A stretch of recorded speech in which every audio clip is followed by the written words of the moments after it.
How can we derive an equation for pressure in a fluid? By considering a box of water, of course, a box of water with weight, mg. All right, so in general, pressure is force per area, right? We talked about like PSI, pounds of force per square inch of area. So like in America, you like to check the PSI of your car tires, right? How much pressure is there? Force per area. And then density is how much mass we can fit into a unit volume. Okay, so it's mass per volume. Density rho, I did indeed remember between the last couple times we met to update the decoration in the lab. So down there, it's a low rho, and up there, it's a high phi. There's a lot there. That's the high phi, the low rho. That's how we decorate the physics lab here. So rho density, mass per volume. All right, so let's do some substitution. We'll start with this. We want an equation for pressure, right? So we're going to start with the general definition. So pressure is force per area. Okay, I'll just use those symbols. The force of this fluid, this box of water, is its weight, right? Force due to gravity, its weight. So I'm going to substitute in mg for the force. So it's mg over a now. Okay? Now, I want an equation that's in terms of the acceleration due to gravity, the height of the fluid, and the density. So we need to substitute for mass here, right? We've got an equation for density is mass per volume. That means that mass is the density times the volume.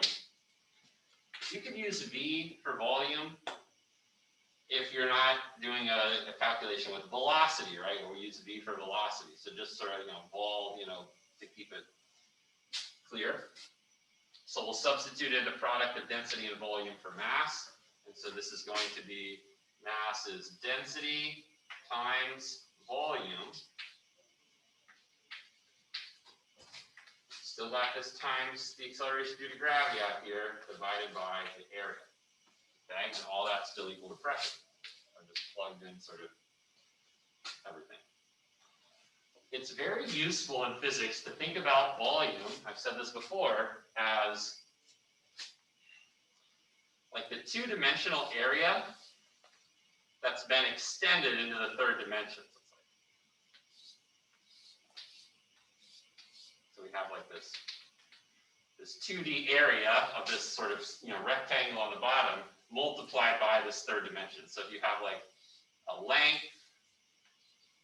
a width, okay, and a height, we know the volume of this rectangular prism is length times width times height.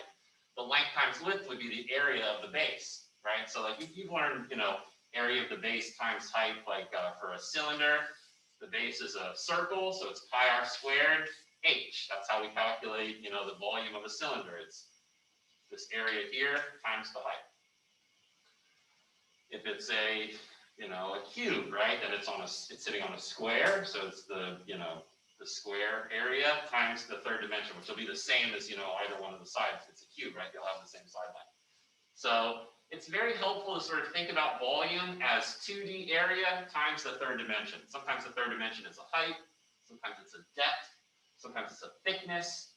So different letters that kind of stand for this, right? So just got to be sort of look at the question. So we're going to make that substitution here for volume. We're going to say the volume of this box is really the 2D area that's sort of sitting on this rectangle times the height, up. Okay, so that's what the volume is. So we have the density rho times the volume, which is the area times the height. Okay, times G over area. Areas cancel. Okay, and we get what we wanted. The pressure equals rho G H. So all this leads to pressure equals density times acceleration due to gravity times the height. And remember that this height is like the height above the point that you're measuring the pressure to, right? It's the weight of the fluid that is the force giving rise to that pressure. So you have to sort of consider like what height I'm plugging in here. If I'm measuring pressure at a point, it's the height of all the fluid sort of above that point. All right, so useful equation for that.